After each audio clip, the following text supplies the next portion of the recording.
tabernakely vaovao monina miaraka amintsika olombelona Jesosy. Manasanao mba hiaraka hatramin'ny farany andinika izany loha hevitra mahafinaritra izany.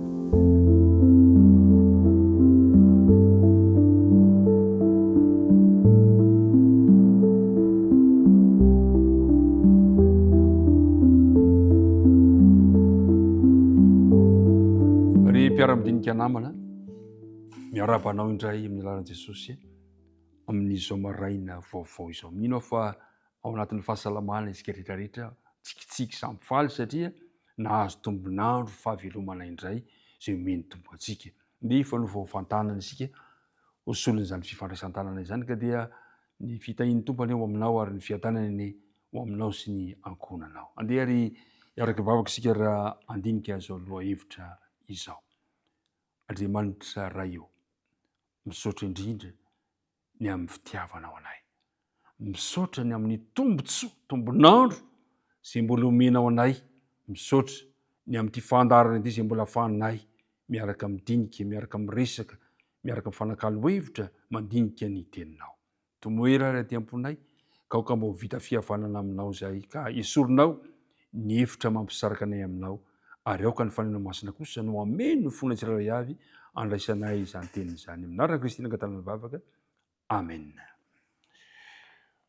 Ny andininy natao tadidiana dia amin'ny Jesosy toko 7, ka ny andininy 430 sy ny andininy 430. Andininy mivako toy izao.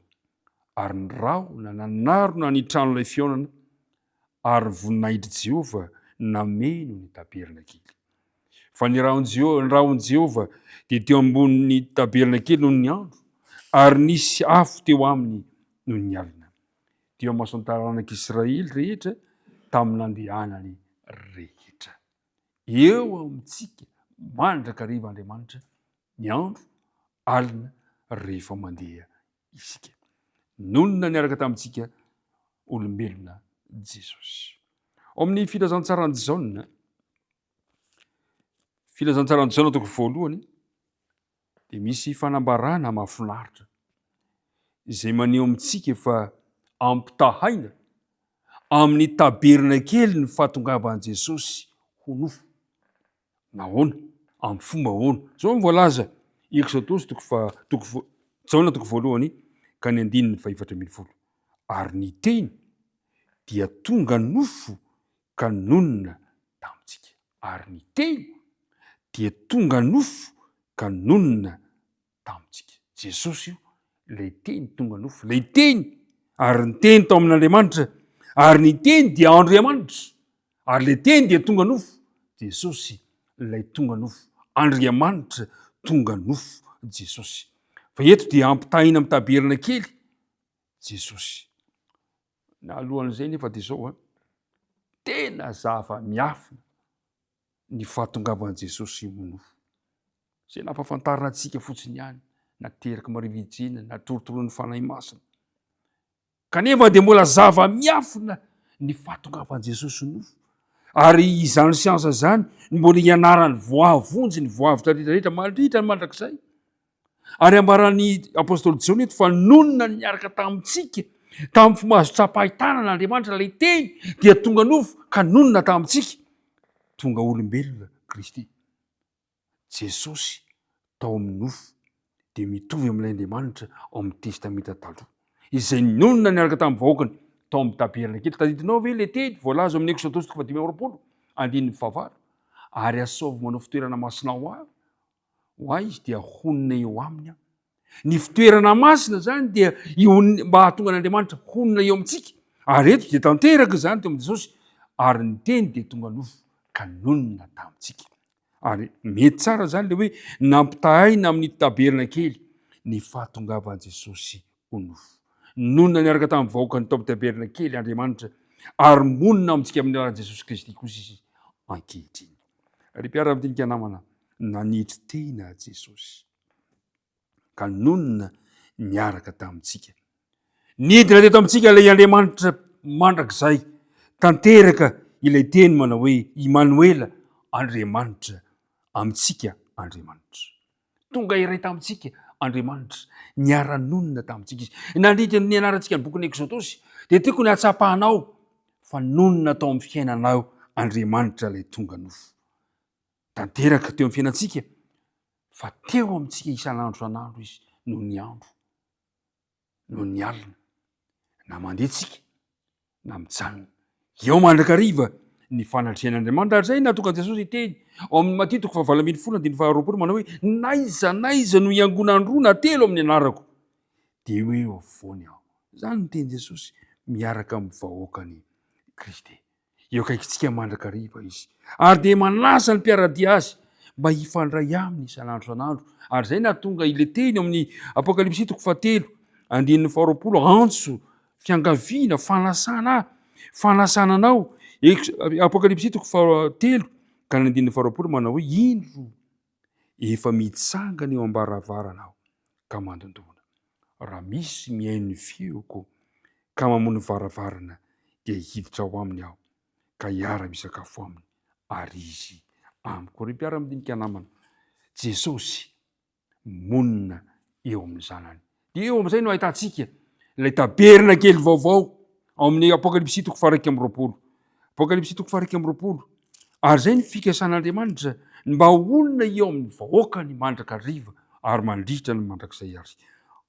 Apokalipsy 1:20 ka ny 9:7 dia zao ny vaky le teny. Ary narefy eo mahery avy teo amin'ny seza fiandrianana nanao hoe indro ny tabernakelyn'Andriamanitra dia eo amin'ny olona. Ary izy hitoetra eo aminy, ary ireo olony ary Andriamanitra no hitoetra eo aminy dia ho Andriamaniny. Io le tabernakely vaovao. Idina avy any an-danitra io tabernakely vaovao io. Io le lazain'ny Jaona hoe Jerosalema vaovao amin'ny 9:2. Ary nahita fa indro ny tanàna masina dia Jerosalema vaovao. Ary zay ny voalaza eo amin'ny 9:3 teo hoe indro ny tabernakelyn'Andriamanitra dia eo amin'ny olona Jerosalema vaovao izany. Ry mpiara-midinika namana, fantatra voalaza fa tsy misy tempoly intsony ao amin'ny Jerosalema vaovao. Fa Jesosy no tempoly. Jesosy no eo anivontsika mandrakariva. Hitoetra eo amin'ny fanatrehan'Andriamanitra mandritra mandrakizay isika amin'izay fotoana izay.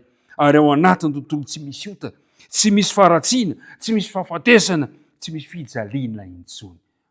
Eo amintsika mandrakariva hiaraka honina amintsika Andriamanitra. Ho tanterahan'Andriamanitra le teny hoe aseho manao fitoerana masina ho azy dia honina eo aminy aho. Andriamanitra mihitsy no ame antsika izany fitoerana masina izany.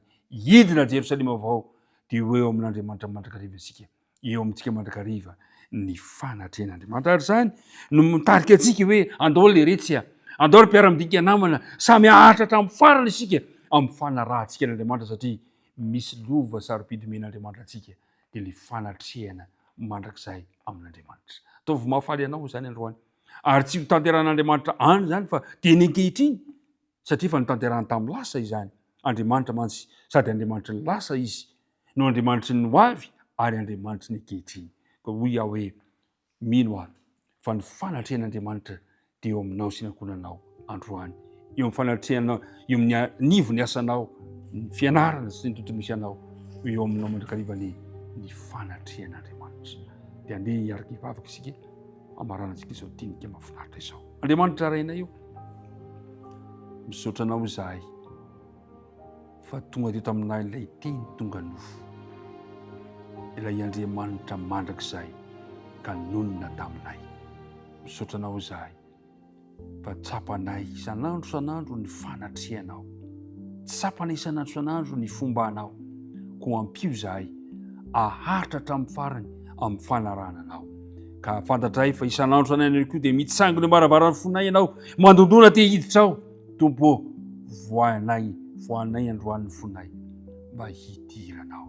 Fanerenay lalina koa ihany dia mba hahatonga anay mba samy hiatrika ao amin'ilay Jerosalema vaovao ka hitoetra aminao, hifanarika aminao mandritra ny mandrakizay. Ampio ary izahay mba hanana faharetana hatramin'ny farany. Dia mitahy mpiara-midinika rehetra mba samy haharitra hatramin'ny farany ary samy hatsapa androany fa eo aminay ny fanatrehanao. Vavaka tonoina sy tany minaraka Jesosy.